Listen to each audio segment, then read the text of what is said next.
And we're live. Good afternoon, everybody. And here we are with my good friend and colleague Martin McGeough from Sligo in the west of Ireland. Afternoon, Martin. How are you? I'm very good, Justin. Thank you. And hi to everybody. Yeah, so we were just talking before we came on. Yeah, quite strange times. I think the last time I sort of spoke to you on the before lockdown last year, about this end of January, February, I think you were just coming back from Pakistan, or you were just there. So you usually do quite a lot of travel, which has been curtailed. Absolutely, yeah. And Yes. some people thought that I would be really upset about that, that how was I going to cope without this travel? But to be honest, it's actually been fine. I actually really enjoyed not traveling. Yeah. So, yeah, that's right. We were just coming back. We actually cut our trip to Pakistan short just by a few days because that's when really the pandemic was announced and lots Yes. of airlines were starting to ban flights from certain countries. And we had kind of already got to the point. Still fly into Ireland from anywhere in the world. That's a year later. So I mean, yes, let's not start going down that line. I mean, Ireland and the UK still haven't locked down, like New Zealand or somewhere else did about 10 months ago. Wonder why that's why we're not having any. Well, that could take us to a whole discussion around feminine leadership, and when you look at New Zealand, where the prime minister there did lock down the country, and maybe there's some Bit choppy. You see it's sort of dropping out a little bit. You still there, Martin? I'm sure we'll come back to this now in a second. I'll just do a little bit of filling because he seems to have frozen. Maybe it's me. I don't know. And he's not still there. Okay. Hello. Let me see whether we can get him back. Okay. He seems to have dropped off, but we'll keep going. I'm sure I'm sure the technology in Sligo will kick in a second. That's the west of Ireland, slightly more rural than where I am. He's still not back again. Let me see.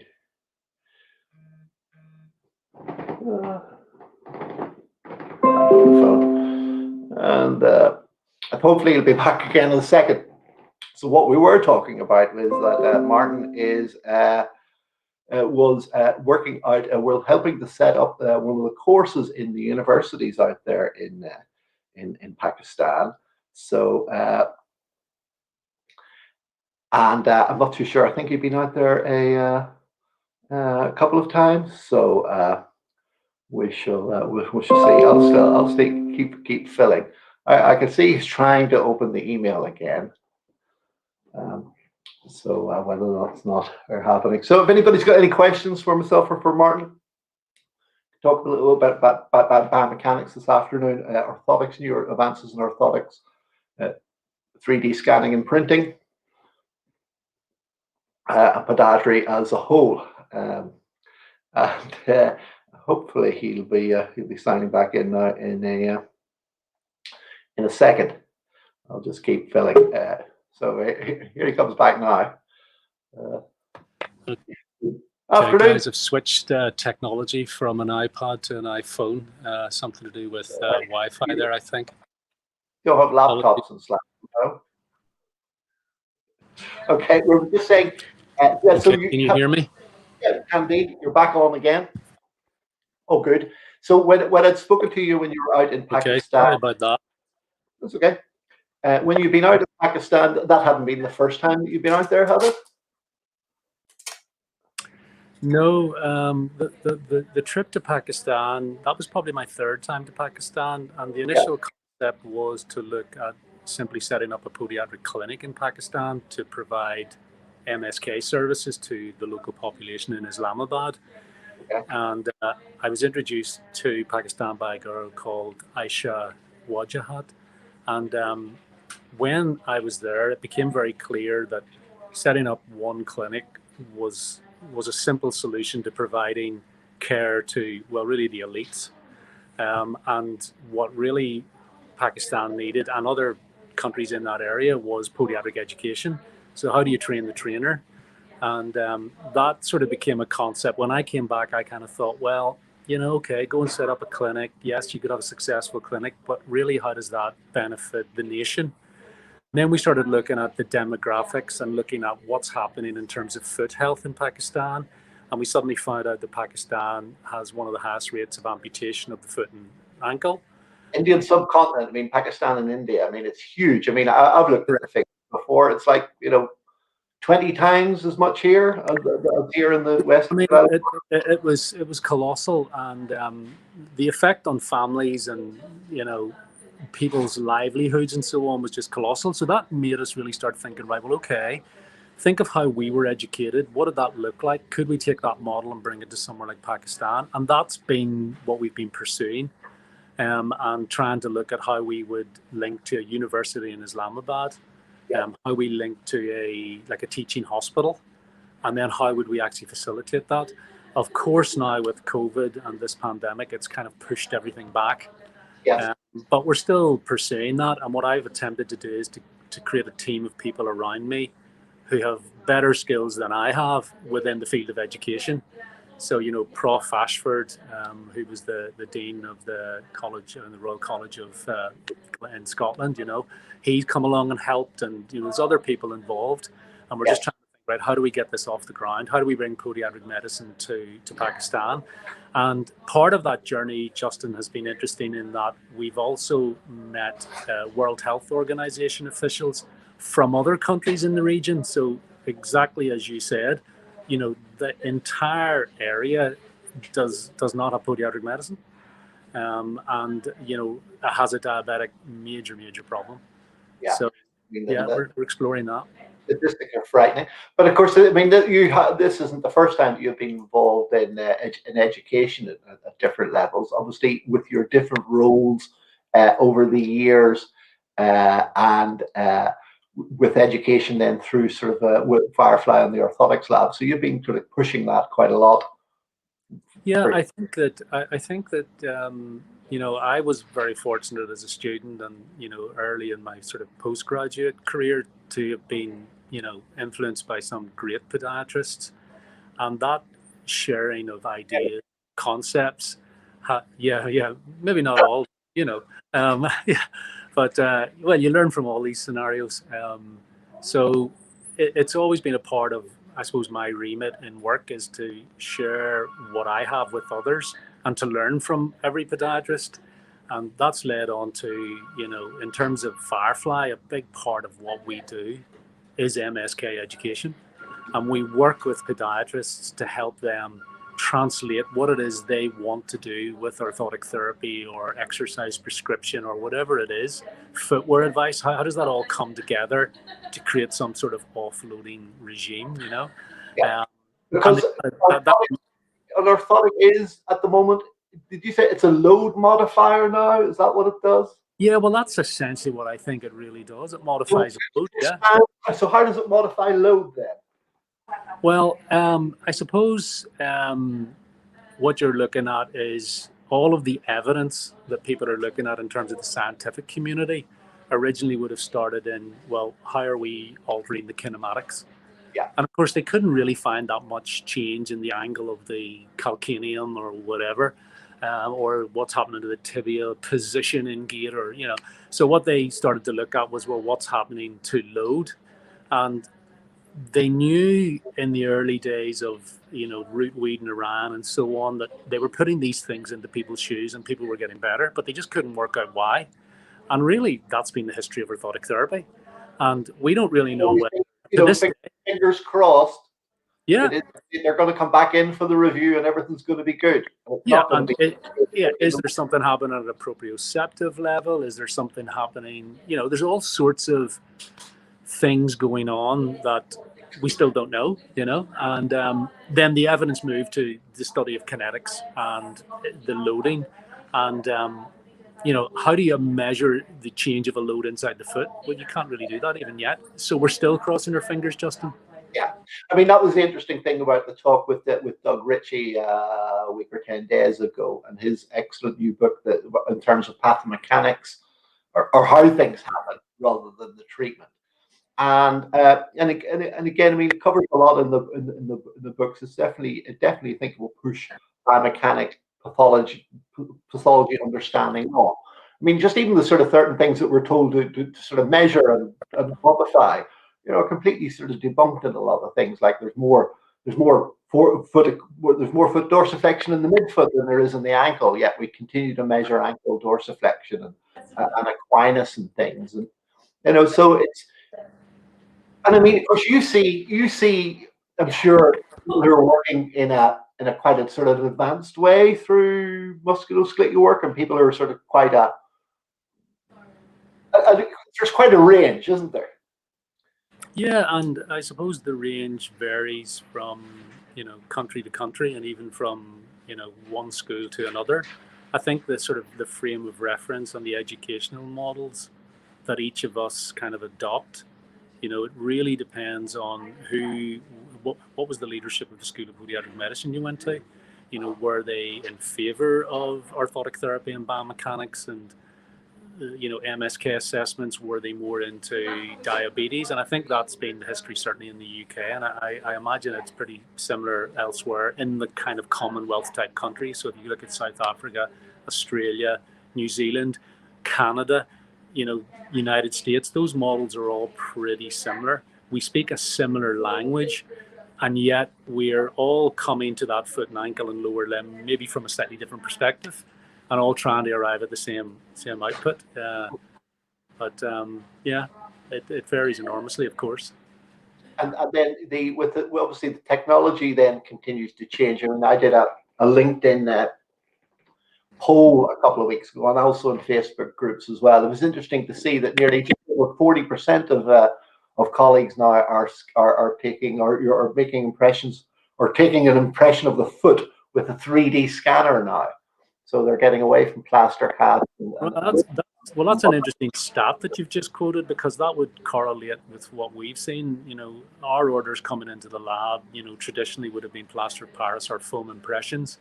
Yes. Sometimes the little STS socks as well. But now we're up at about 40% digital. Okay. And the big breakthrough probably has been the cost of scanners. The advent of the structure sensor scanner, its ability to be connected to an iPad. And now, within our company, we've designed our own software that allows the digital end-to-end solution and link that then to 3D printing.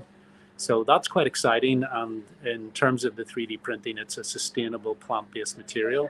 So I'm kind of looking at, over the last, say, 5 years, going to all the orthotic fairs, the prosthetic fairs all over Europe, and shocked by how so much of it is based on the petroleum industry. It's plastics, carbon fibers. And, I'm involved in some other groups that are looking at, climate crisis. How do we change our behaviors? And I know orthotic therapy isn't, when we produce an orthotic, it's not a single-use product. But at the same time, if we can, as professional people, change how we practice and what we do, it can only be beneficial. So, we've looked at all our packaging to become more biodegradable. We've looked at our products to become sustainable.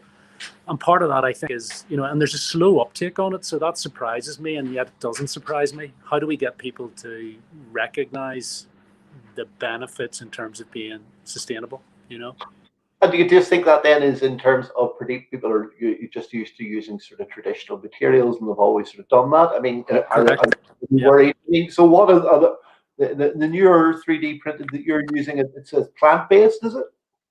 Yes, it's a plant-based material, and it's sustainably grown palm oil. Yeah. So that's what we're currently using, and we've worked with the material technology companies and engineers to really get it to the point that it replicates quite close to polypropylene. So was this the work you would have done with the European group and IFAB over the years? Is that way that direction? Well, that would have been, that's probably 10 years ago, and that would have been, rapid prototyping. And at that point, they were making pretty brittle products and pretty rigid, which would fracture. And it's only really in the last probably 18 months, maybe 2 years, that HP designed a machine that could use these different materials, and that revolutionized 3D printing, particularly for small parts, and in our case, foot orthoses. Yeah. But it's a thing that's rapidly changing, and to me, really the important thing is, how do you design software to make innovative products? And we haven't got there yet. Let's just stop on that, because how do you make software, especially with the with companies that are still scanning from foot pressures? How do you make a 3D orthotic from a 2D foot scan?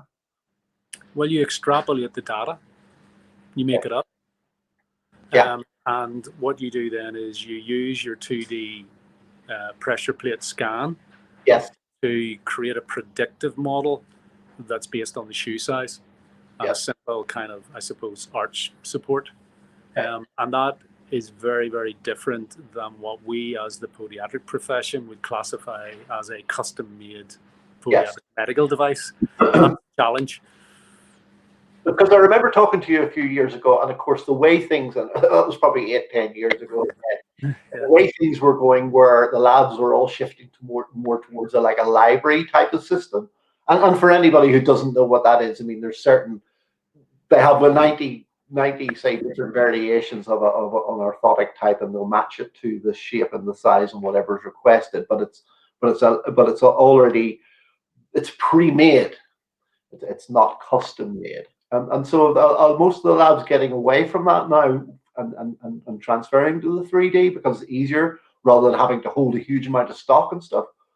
No, I think those systems still exist, and predominantly I see that in the United States, but they offer their customer base, the option. I can give you a product made from our top 100, say, positive models, or I can go full custom, and they declare it, and there's a difference in the price. So I have no problem with that if they're upfront with it and they say, look, here we have the top 100 shapes, and our software algorithm can scan your cast or your image and can say, here's the positive model that we think best suits the foot shape you've sent in, and that's going to cost you X. Or we can go full custom, which means we're doing all the cast corrections and so on, which obviously costs a bit more, So some are still doing that. I suppose what's happening with the concept of the 3D printed product is that the design file is slightly different than something going to a mill. So if you're sending a G code to a mill, to mill EVA or mill polypropylene, or to mill an MDF solid, positive model, that's different than a design file going into a 3D printer. So that just requires software.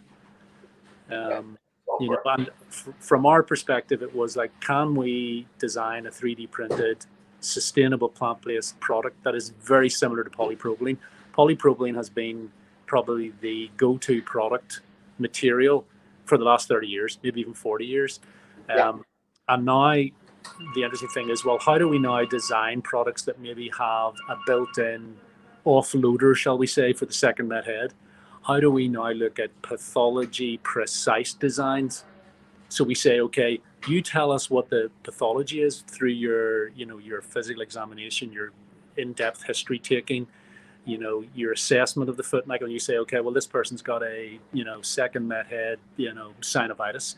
Okay, well, based on that, we're now going to design a product that can offer that second met head, rather than thinking, should the rear foot be at 2 degrees varus and the forefoot be at 4 degrees? It's moving to a slightly different way of prescribing. Yet we haven't fully finished that iterative process, but I think that's what's exciting about it. When I talk to podiatrists on the phone or on whatever platform, they're usually saying to me, I've got this patient, here's my assessment, this is what I've got, this is the footwear they wear, this is their sporting activities, this is their general health, this is their medical condition, I think this is the diagnosis. And then we go through a process of differential diagnosis. What do you think it is? Okay, it sounds like that. And I'm saying, okay, what's the shoe? What's the footwear? Right, okay, we're going to design a product that fits the foot but also fits the shoe, and we've got to offload, in this case, the second met head. But that could be, it needs to offload the plantar aspect of the calcaneum, it needs to offload the peroneal tendons, whatever. And that's exciting. Of course, but as you sort of said there, I mean, I suppose that's one of the benefits that can, with the sustainability that you'll be able to, that the clinics will be able to use for their orthotics, because I think we all get caught up with it, podiatrists especially, and as you know, in Ireland and across a lot of different sectors, there's a huge amount of other clinical groups who are using orthotics as well. And then there's orthotics are a multi-million-dollar business just on the Amazon sales and online sales and the kennel shop sales of stuff alone, from simple insoles right up to all singing, all dancing. So there's a huge variation in the products. Absolutely, and I think the key thing is that it maybe comes back down to the significance of the pathology, because even here I am at 31 years qualified, and there are times that I'm thinking, well, I could probably get away with just using a very simple over-the-counter product here. And when do we make the clinical decision to, well, either not use any product at all and simply use strength and conditioning and footwear advice? And there are cases for that, absolutely. And I notice on the likes of Instagram and other social platforms, these fantastic groups developing where they're teaching people how to develop strength, develop flexibility. There's one called Wealth, WHEALTH, really interesting concept where they're looking at, okay, it's not just about developing strength and conditioning. How do you look at practices such as mindfulness? How do you look at things like gratitude practices? Now you're getting into this sort of whole holistic approach to life, But holistic. I mean, because again, I work with chiropractors over years, and I didn't realize. I mean, the chiropractic people who would look at that type of thing would look more a vitalistic type of take. Yeah, that's it. It's rather than sort of the sort of the mechanists at the other end of it, who aren't interested in whether you're getting sleep or whether you're stressed or whether you're eating right, and chakras are in order. Yes, yeah, exactly. But so, but where do you go with all that, Justin? Well, it is. But it is the whole psychosocial model of the sort of. I mean, and I think that's more sort of involved now, and I think people are looking for more than because there isn't there the sort of the there is no other thing. With the health service or the health systems that are there isn't that sort of all-encompassing psychosocial model. Isn't always able to sort of be plugged in, and so it tends to be sometimes very sort of symptom driven rather than holistic, doesn't it? Yeah, and I have a great colleague here in Sligo who's a physiotherapist. I'll give him a shout out, Derek Parle, and he's very much into the psychosocial model and how we communicate to patients, and the notion that we need to listen more and to just say, well, look, how are things going for you right now, rather than jumping into, here's your imbalance and here's your deformity and all that type of thing. So it's and physiotherapists in general are, I think, maybe a little bit ahead of us in terms of that psychosocial model. I know people like Ian Griffiths and so on have talked a lot about it, and it's important.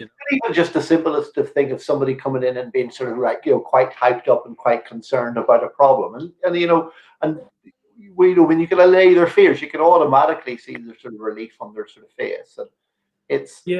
And I had a really interesting experience there, probably prior to the pandemic, where I started to, look at the patient profile and then even say things like, well, now, okay, who's looking after you? Who's caring for your precious self among your busy life? It was amazing to see people's response to that statement, to take the time and just say, who is caring for you? Who's caring for your precious self among everything that you do for your family, your work, you're this, you're that? And some people hadn't even thought about it. And it was quite a moment to see people emotionally nearly break down when you actually took the time to say, can you take a pause and look after your precious self? And it was like, whoa. And say, right, okay, you know what we're going to do? We're going to begin with 5-minute walks daily.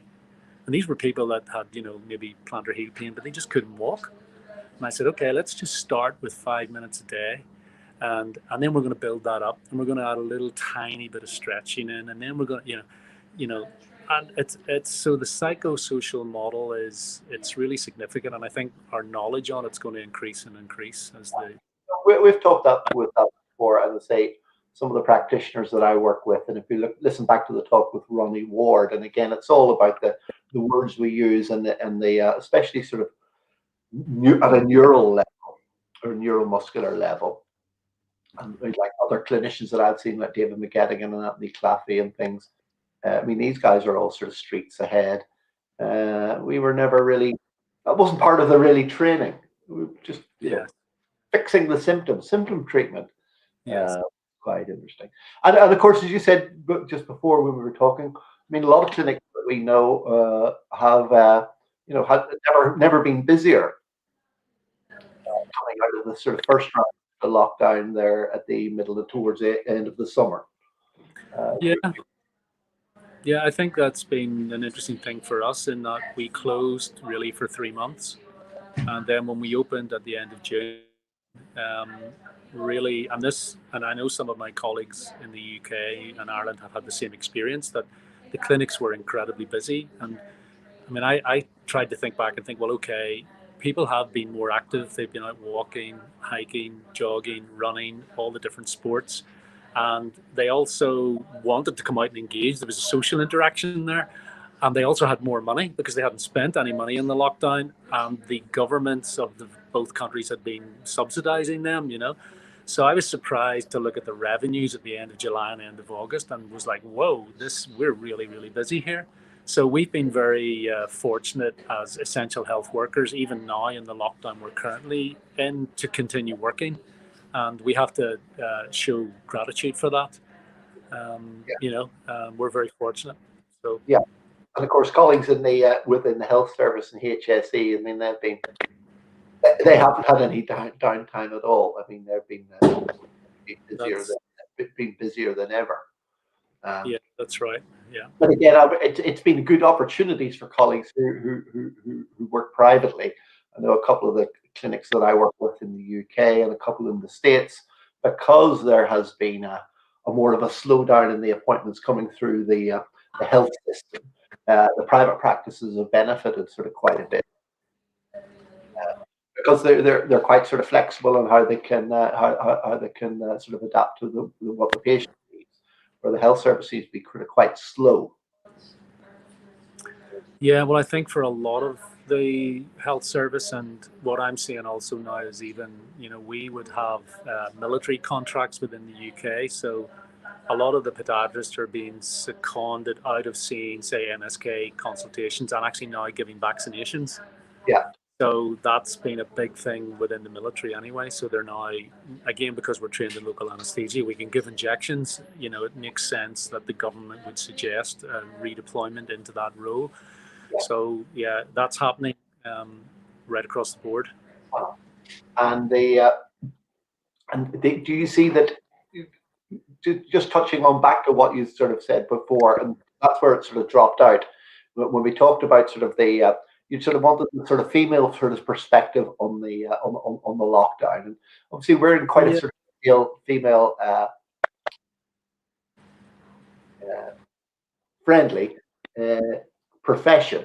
I mean, I know when my class that I qualified, there were 17 of us. I think there was 3 fellas and 14 girls. I think that's quite the split. So, do you think that has sort of changed the way the profession has developed a bit? Has it changed the way the profession has developed?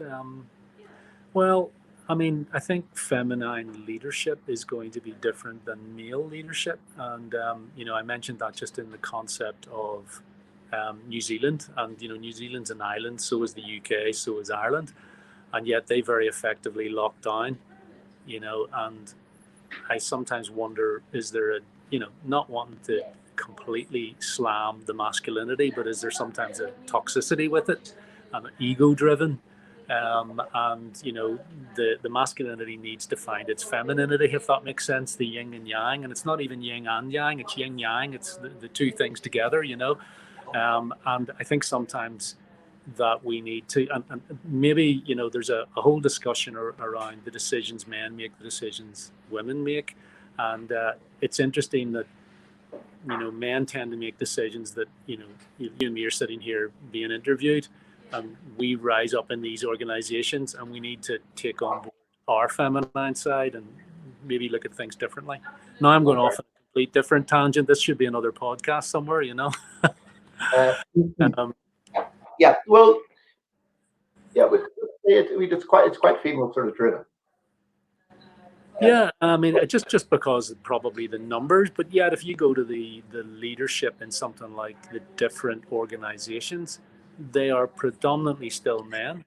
So that lends itself, well, why does that happen? And, you know, it opens up a whole discussion around, you know, the science of it and the decisions. Well, there is. I mean, that's sort of quite. I mean, that happens through quite a lot of careers, and of course, it's got to do with sort of women taking time off career to raise sort of families as well, and why they don't sort of rise up. Yeah, I mean, I'm interested in it. If you look at, say, some of the countries in the Scandinavian countries that, you know, are a little bit more advanced in these concepts, and they allow, you know, okay, men and women make whatever decisions you want, and you still tend to get more men in engineering type careers, and you get more women in caring careers such as, you know, podiatry, medicine, nursing. So women tend to care about people,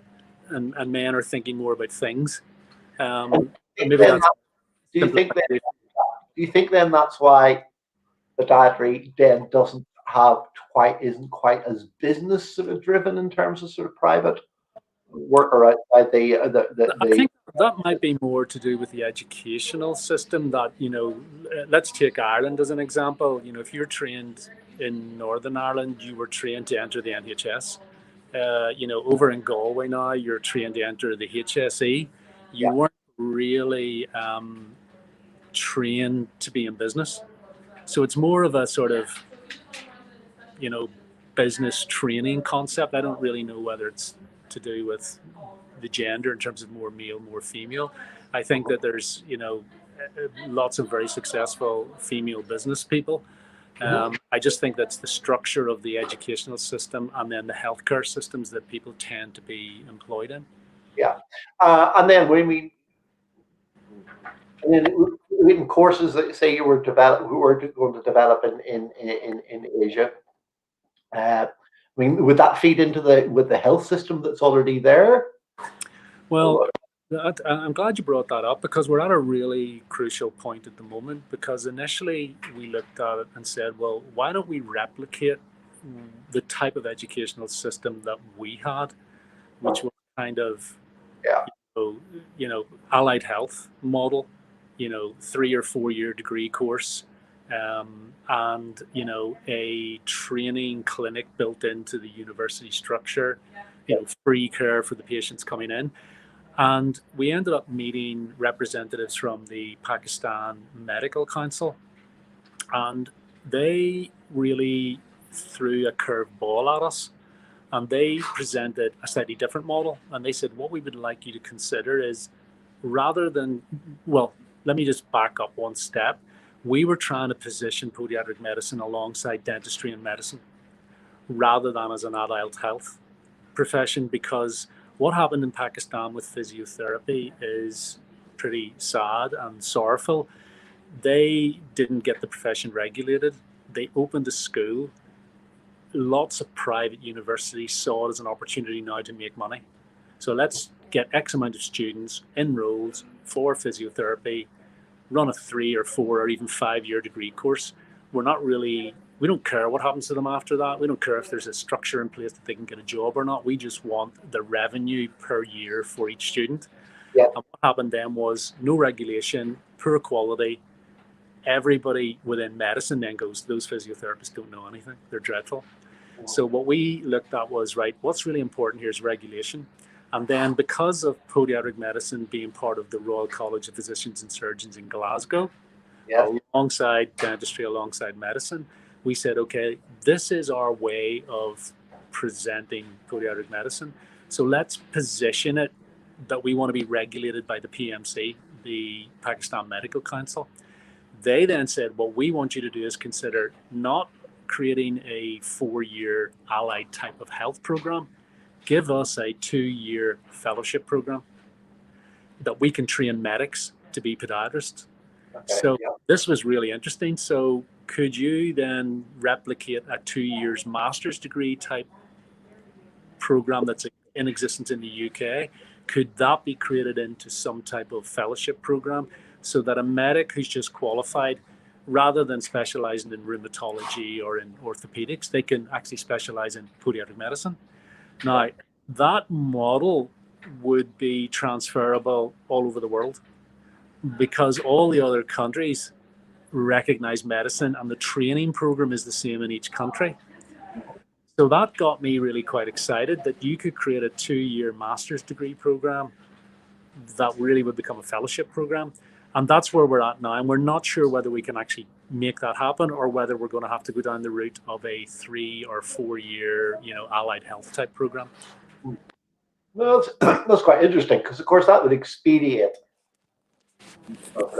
I mean, you're aware of what the idea of the type that it's a Plymouth University is running in terms of like an apprenticeship type of qualification through with a mentor in a podiatry clinic and the training done through there? Yes, and interestingly, Plymouth University and ourselves do some work together where we invite their students on scholarship type programs to come and spend time in the lab and spend time in our clinics. Yeah. And so I'm watching what they're doing closely, and I think it's all evolving. And we were also at one point talking to Buckingham University, who were interested in doing a 2-year degree, undergrad degree, but that was going to be no summer holidays, no longer holidays, condense it into 2 years. And it was really aimed at the Asian market. 4 years. They would basically fly in from Asia, spend 2 years in the UK, get a degree and go back to Asia. Yeah, well, you've lectured in, and my cousin works in the Royal College of Surgeons in Dublin, and I mean they just wrote a check at the start of the start of last semester for £1 million to rent out Croke Park to put all their foreign students in, and they were really worried that they weren't going to get all the foreign students coming to Dublin, which they did. But the initial training is done in Dublin, and then they go back to in the Middle East, in Malaysia, where they have their training school, and all the clinical work is done there. So I mean, it's those sort of things, and I mean they train students from all around the world. So online is the way it's going to sort of move. I don't think there's going to be, but you will need the clinical aspect of the training. So whether that could be done, they'll end up what they call blended learning, and the blended learning will be some sort of workshops, practical sessions, but the other part of it will be all online. Yeah, it'll be it'll be interesting to see how that will progress. But yeah, definitely condense it down into I was one of the girls in my year as well as doing her podiatry degree. I mean, she was doing an open university degree at the same time. I mean, she was multitasking.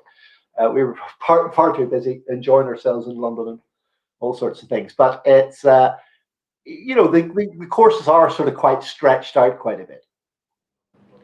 Yeah, and I think you'll see that changing. I mean, there's certain within, say, Pakistan, to have a degree course at the allied health level, it actually has to be 4 years. So some countries may have stipulations with regard to undergraduate degrees. Just move your microphone slightly. And then you have to just move your phone slightly, Martin, because it's quite. Sorry. So there's all sorts of hurdles along the way. Hello. I mean, at this moment in time. Sorry, I think you had your hand. Oh, sorry, how's that? Yeah, that's better. You had your hand. Can you hear me now? Is that better? That's better. That's great. How's that, Justin? Yeah, so back to sort of training. We've got a question from Sean Savage. We both know Sean. and he says, Okay. what are your Yeah, thoughts? you've frozen on the screen, which is Okay, is it back now? Okay, let's just keep going. I'm going to move closer to the router here and see if that makes a difference. Technology, eh?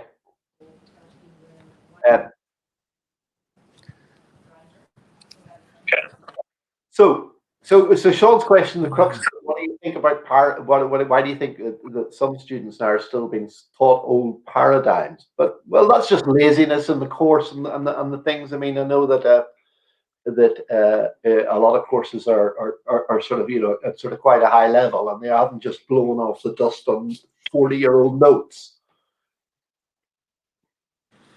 Yeah, and it just comes back to, I think that we're at a point in the evolution of MSK education that we're in an area that's the unknown territory, and you're getting various people coming forward with concepts and trying to get the evidence base to support what it is they propose, and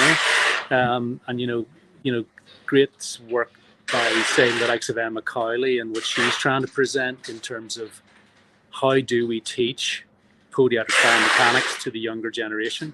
What does that look like? How do you implement it into a undergraduate program?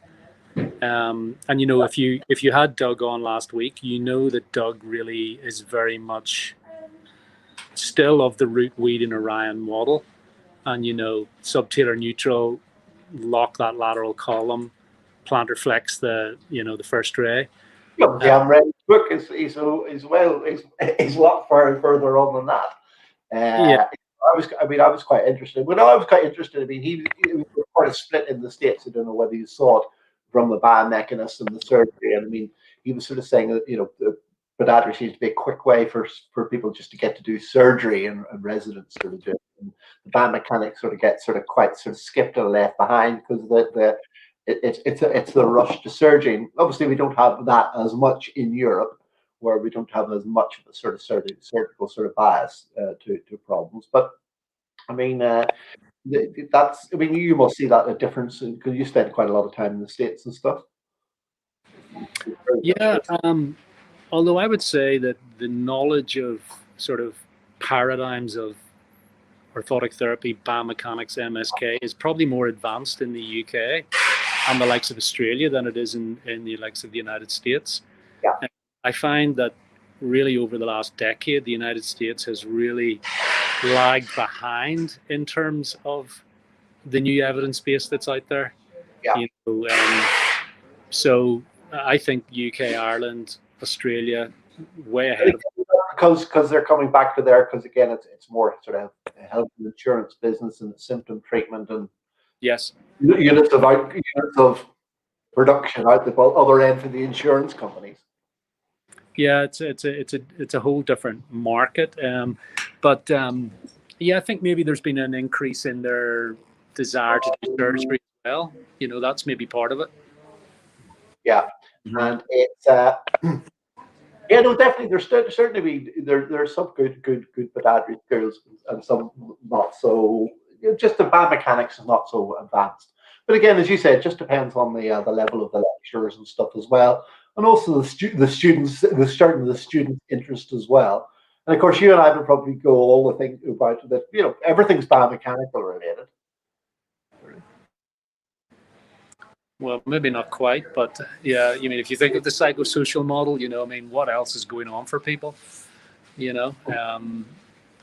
I think it's much more complex. I think as I get older, the more I realize that it's never as simple. It's never just one thing, and it doesn't matter what aspect of your life you're talking about. It's always like, well, what else is going on? The same applies to the patients coming in with their lower limb injuries. What's going on for these people? Is it something simple or is there something much more complex? Yes. So it's an iterative process. It keeps evolving, and I think as a profession we keep attempting to do the best we can with what we have, but what we have keeps changing too. So it's that, I think, openness to just keep doing the best you can with what you have. There's a vulnerability in that you have to sometimes put your hand up and say, look, I got it wrong. I really I thought this was going to work, and if you did this and that, that should have got it better. And sometimes you have to put your hands up and say, I don't know why you didn't get better. Yeah. Can you hear me, Justin? You've frozen on the screen again. I can hear you. Yeah. I think the video is a little bit clicky. Okay, you're back. Just a couple of things that sort of popped into mind, because I mean, you have done, you've looked after a couple of Premiership teams before. There's just a story, but I know we can't tell it. But you did look after some of the, I think it was Chelsea football team you looked after at one stage. Yeah, that was kind of a role that I would have played in visiting Chelsea and working there, on a regular basis. And the lab continues to supply products into the club via other podiatrists. And the other podiatrists, there's quite a few podiatrists in the UK are linked to professional soccer teams. Like we would supply, Liverpool as well. There's other clubs, Tottenham, Norwich. There's different ones, Yeah. So. And then development, I mean, can you see that there will be more integration of orthotics into sort of sports shoes? And I mean, we need to get Simon Bartold on, but I think even a couple of years ago, he was talking about it will be turn up into the shop. And I know you have the sort of amalgamation of the shop there in Sligo, so everything's done under one roof. Can you see the day where somebody will turn up and everything will be scanned and you go for your coffee and you'll come back and you'll have your shoe will be made for you while you wait? You know what? Potentially, yes. I could see that happening. Yeah. And I mentioned earlier to you that our little shoe business called RunPod, the partner in that is a podiatrist, a young guy called John Delaney. And John, as he trained in NUIG in Galway, all the holidays that he had from his university education, he worked in various shoe outlets. Yeah. And he learned a huge amount about footwear, and he uses that skill combined with his podiatric knowledge to present different types of running shoes to people as if they are the offloaders. It's like he's using the shoe as an orthotic, and he listens to the patient or the client, the person, the customer, and okay, so you're overloading your peroneals, you keep getting this problem out here. Well, I know the shoe for you because this shoe tends to promote a different type of movement pattern, and it's incredible to listen to him. And I did suggest getting him on sometime. I think there is a lot more, because there's certain, the way the last of the shoe is and different things. And I mean, I know for patients, we could a couple of tennis players recently with lateral ankle sprains they had quite a 4-foot flare, which gave them a lot more lateral stability. And so the footwear is a huge component that I think that gets left out, doesn't it? It does. I mean, the way I would tend to look at it is both of us are sitting wearing glasses right now. Okay, so consider the lenses to be the orthotic therapy, and the frame is your footwear. Both go together. You can't give somebody, well, I suppose you can give them a magnifying glass, but you still have a little frame to hold it in. The frame is the shoe. So unless somebody is literally barefoot running, and I mean barefoot without any even minimalistic shoe on, they've got some type of interface between the foot and the ground on their foot, and that alters the ground reaction forces. So yeah, I think they go together. I think long term, Justin, where I would see our role being the most beneficial is with the more complex pathologies. I think there's lots of people can go into the chemist and buy an over-the-counter product, or they can go to some profession that gives them an over-the-counter product, and it can help. But when you start dealing with adult acquired flat foot, or you start dealing with persistent Achilles tendinopathy, or some of the more complex pathologies, that's where we really shine. And then that's the secret, I think. Yeah, I mean, no, there should be those sort of like different, different levels right the way through. I mean, patients have quite a choice when they're sitting there and they'll come back in after their another lockdown sort of run or sort of walk, or this afternoon, and they've got a bit of foot pain. I mean, I wore a crap pair of shoes the other day and felt a little things under my plantar fascia. But great time to be in health business, because everybody is exercising and using outdoors an awful lot more. But the there's so much choice that people have. Somebody comes in with a painful foot this afternoon, they're straight on to Dr. Google, and there's the Amazon says this, and the chemist says that, and there's so much different advice in different sort of groups. So that can be sort of quite, there's a lot of advice out there, but as you say, once you get into the more complicated problems, then you need to actually see the sort of expert. And do you think podiatrists are quite good at promoting themselves as a foot expert? I think it's like any other profession. Some are very good at it, and some are very poor. Just right across the board. Yeah. So, but again, I suppose we are trained. We all entered podiatry more than likely to help people. We weren't really thinking we're going to be entrepreneurs.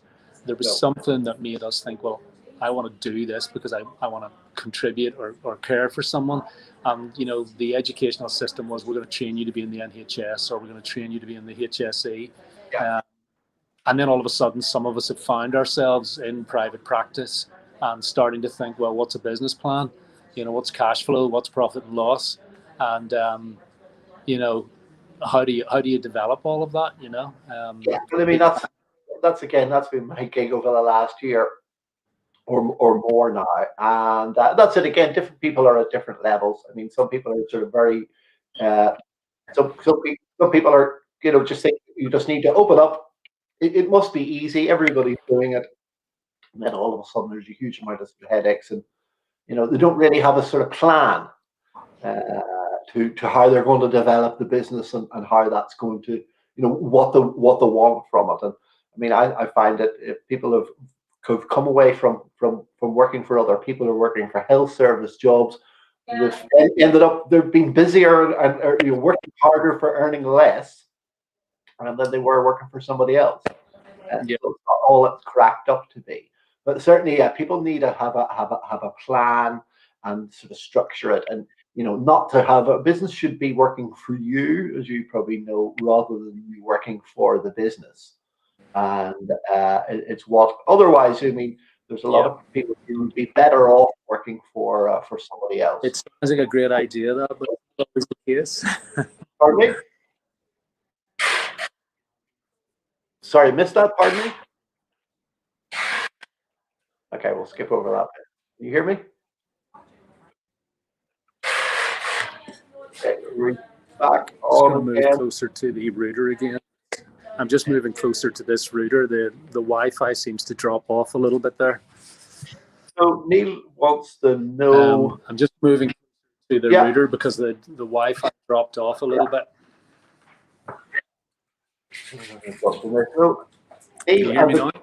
Candide.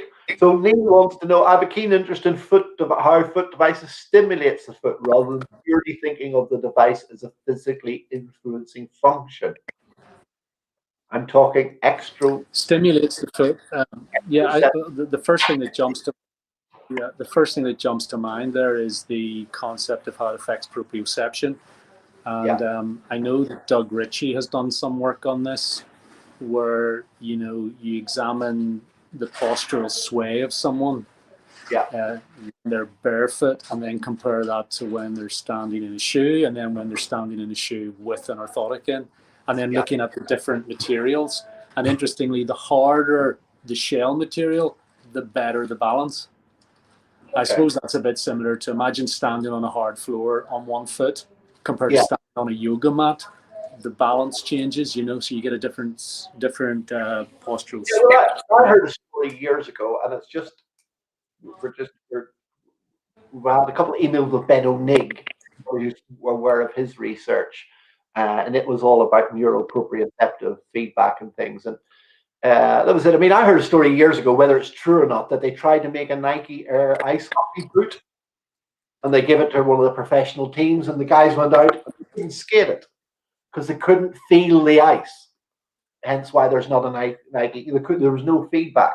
So these guys knew what they were doing, but they just didn't have the feedback from the ice, and they couldn't feel it. And I mean, that's always the sort of thing. How much cushioning and how much shock absorption do you need, or do you really need? Because the foot hits the ground, and Neil, I'm sure, has found this with patients, and it gets feedback, and then all of a sudden, well, you said the yoga mat's collapsing down underneath you. The stands are shifting. It's like walking on the soft side of the beach and walking on the hard side. And and how that has a whole sort of knock-on effect. So it's yeah, I mean, that foot shoe interface. And I mean, I remember years ago you talking about putting, or labs would get, or people requesting to have a, like a 1 mil carbon fiber liner. So the orthotic sat on the shoe and it didn't sort of compress down into the shoe over time. I mean, there's so much. I mean, it's like us wearing glasses, and then the glasses actually sort of ended up sort of like, you know, completely sort of skew with, and the prescription not, you know, there's so many different factors, but there is definitely a lot of proprioceptive stuff. So yeah, Neil wants to find out more that there is so much proprioceptive, but how much? So the Benonic stuff, and then the research by Heidi Havoc. We're trying to track down Heidi as well, and it's again a lot more sort of neurological based changes affected by the orthotic, because that's how old orthotics were manufactured. I mean, talk about proprioceptive. Basically, they had a large metal pin on the medial side of the heel, so you didn't walk on it. That was one way of making you load on the other side of your foot. Yeah, well, so imagine the foot starts to load there. How does it respond? You know, it's like putting the rolled up handkerchief in underneath your arch. It's it automatically makes you supinate, you know. Yeah. And of course, different people's bodies were reacting differently as well. We get the day, yeah. Mm-hmm. Well, that's what always kept us, or still keeps us then continuing to learn. Because we don't, the more we know, the less we realize we know all the time. Yeah. But the future's definitely bright, and as well as the manufacturing processes, are there any new sort of modifications or combinations or anything sort of, you know, obviously new in the world? Well, I suppose the big thing is with our system now, it is the digital end-to-end solution. And the use of the structure sensor with the iPad, scan the foot, you know, and there are many different types of scanners out there. 3D, even the 3D scanners on phone lines are I think that will replace all the sort of physical scanners that are out there. And the big thing is, well, what do you do with that data? So it's kind of, and that varies from lab to lab, even if they have the same software. The thing is, you've got this scan data. It's a 3-dimensional representation of the foot. Now, what are you going to do? And I am excited about the potential of what you can design with 3D printing, because it's going to move away from what we consider to be the traditional orthotic shape and look and feel. But that's going to take software. So I see the software being the key to that. And then as the technology advances, you'll be able to do things with 3D printing whereby it's all one component, but the top surface feels softer than the bottom surface. Now, it's not quite there yet, but that's what's coming. And therefore, you're going to get more durability within the products, I hope, as well.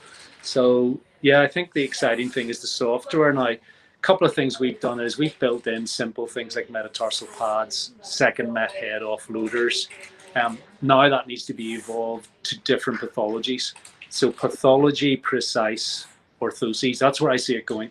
Okay. And what's that going to do then to sort of pricing and things for? Well, I think the good news is that the design and the sustainable plant-based materials are the same as polypropylene. So it's not going to be more expensive. It's going to all be built in. And if anything, going forward with economies of scale, the prices should stay the same or even drop a little bit, because at the minute, if you needed to add a lesion accommodation, we would call it, to offload the second met head, you have a technician who is now customizing individual components to each foot. So let's say you're putting on a cork extension that has to be cut, it has to be ground. If that's all done by the software and built into the product, then you don't need the hands-on person doing that, if that makes sense. Yes. So, and that's where the expense in the custom-made devices are. You have all these technicians who are not only making a custom-made shell, they're making customized additions and extensions for each foot. And do you think then technology will progress on as with the CAD cam, got to the stage where you would just have a small unit in your clinic, and it would get rid of. I mean, the lab would have the proprietary software. Yeah, proprietary size, I think that's possible. Like, you know, there behind me is there's a little 3D tiny printer here. Yeah. That you could technically print your own orthotic in your clinic. The challenge is the speed at which they print it. It takes 12 hours to print one on that. Okay. And what I'm seeing you'll get some early adopters. We've got some podiatrists who say, oh yes, that's the way I'm going to do it in my own clinic. And actually that's a model that exists in mainland Europe. So if you go to France, Belgium, Germany, a lot of them will have EVA mills in their clinic. Whereas in the UK, Australia, America, people still want to use professional labs. It's a bit like dental labs. They want to send that work out. Yeah, it was more. I mean, well, there's that whole sort of like CDAS system of yes, and stuff, and made while you wait. And I think that was more because that developed more out of the commercial retail sector as well, sort of ski boot fitting and you know, foot beds for foot beds for sort of walking boots, and that's how that sort of developed there. And so they tend to be a lot more sort of first to, you know, I mean, you're aware of the sort of different sports shops who have the, you know, stand down on this and get a foot insole molded to you. Yes. I mean, actually, those are always great for business. I think a lot of people worry about, you know, as you said, alluded to before, the chemist shop selling insoles or the local sort of sports shop. But again, I think it raises the awareness of that maybe you may have a mechanical foot leg problem that's causing the problem, and then, as you say, seeking sort of more professional advice later on. Yeah, and this is a nice little comment to bring up there, because, you know, here in Sligo there was a retail outlet called Elvery's. You know, it's a sports shop that sells all sorts of sports gear, and they decided to bring in a system where they would literally vacuum mold a little insole to your foot. And the model was, as you sell the running shoe, sell one of these insoles too. And the technology looked quite good, a little pressure plate analysis of your foot, and people liked it. And everybody panicked, thinking, oh, they're selling these insoles, these orthotic devices. And I was saying, just relax, because we're dealing with the pathologies. And that it actually was probably good for our business. And I've heard the same in the UK. There's a couple of colleagues that would practice near CDAS outlets. And I said, don't worry about that. You keep writing to the GP, you connect with the orthopedic surgeon, you're going to get the quality referrals with the significant pathologies that aren't going to be solved by some of these other simple products.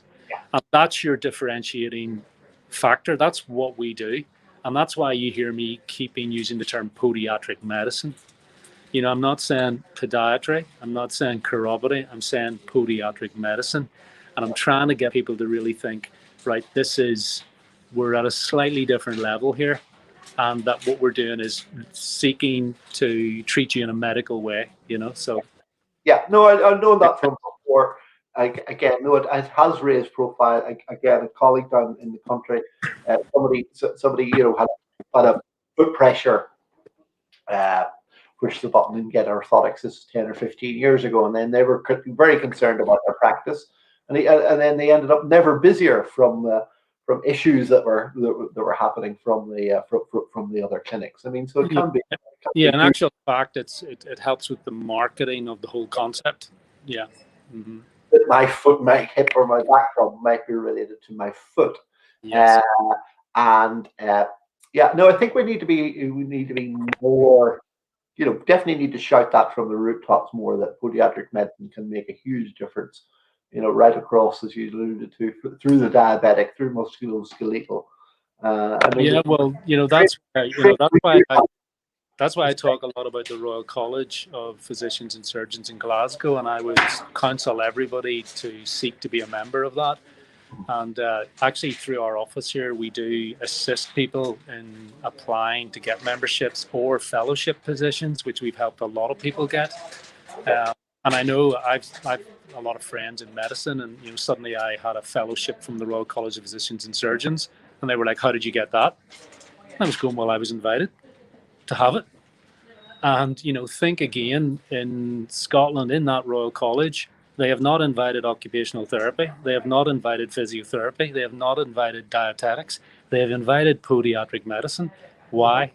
because they see the benefit of podiatric medicine worldwide on a global scale as being really essential, really important, and one of the most expanding professions there is. That's why. So we're in that organization right alongside the dentists, right alongside the medics, right alongside the physicians, the surgeons, travel medicine, all there. So I think it's important that we step up, take the baton and say, yes, we're happy to be here and we've a lot to contribute. And just an Ireland-centric thing again, do you think that the advent of the thru will make a huge difference then in podiatry services here? Or like in the UK, it won't make any difference to protection of title and public awareness? Good question. I don't know the answer to that. You mean you hope that it makes a big difference, but it's one of those ones time will tell, you know? Yeah, again, I think it's, yeah. Well, I know in the UK, I mean, there's quite a lot of, yeah, it's different. It's challenging. It's challenging. I think, again, we shouldn't be hiding a light under a bushel. And we shouldn't be worrying about what other people are thinking or saying about us or as a profession. As you know, unless you do actually take something and run with it, nothing ever changes or gets done, does it? Yeah, but again, sometimes people can be limited by, like, let's say you're a really good podiatrist, but you happen to be in, whether it's an NHS trust or a HSE trust, and you're just snowballed by diabetic patients and you don't have resources. And, you know, it's different when you're out in the private world and you can maybe push things on and press on and grab things. Not to say you can't do it within those scenarios, but sometimes you could be limited by circumstances. Yeah. Possibly. Yeah, again, a lot of forms, PASCOM and stats to fill in for. Yeah, the bureaucracy. For God knows what reason, but yeah. So, okay. Would you say, yeah, we should probably have a chat about the other sort of side of things, maybe at a later stage. So, tell people, Martin, how can people get in touch with you if they want to find out about more? Well, email is probably the best, martin@firefly.ie, or you can look up Firefly Orthoses.ie. Yeah. Firefly Orthoses will find me, or just that personal email, martin@firefly.ie. Don't hesitate to ask, because I do genuinely love helping people if I can. That's part of, I suppose, my nature. I'll do the best I can. And the office seems pretty busy there. I mean, you guys haven't sort of scaled, as you said, things are busy. Yeah, I mean, I'd say within the lab side of the business, we were back up to about 70% of what we were doing prior to COVID, but we've dropped now because, again, the military pods have been seconded into the given vaccinations. We're probably at about 50% now, but our clinics really expanded, which is interesting to see, you know. Yeah. And there just seems to be a huge demand, particularly within the Republic of Ireland. Maybe if you looked at Northern Ireland, there's a greater number of private practices, there's a greater NHS service within podiatric medicine, and then when you come into the Republic of Ireland, the service within the HSE is more diabetic led. And what you find then is patients here are now having to go privately, but that's going to happen in the UK too. Yeah, I would say that the clinics that we're working with, they're absolutely killing it at the moment on offering the services to people who have been waiting on health service appointments through no fault of their own, especially musculoskeletal side of things, for 6 months, a year, even up to a couple of years. Mm-hmm. Wow. Yeah, so it's it's quite interesting times. Yeah, well, it's interesting. Recently I've had 2 phone calls to my personal mobile, one a neighbour and one a cousin, and they both came in with the classic plantar heel pain, that's been developing really for years, but it's only now that it's really troubling them, sort of men in their 60s, and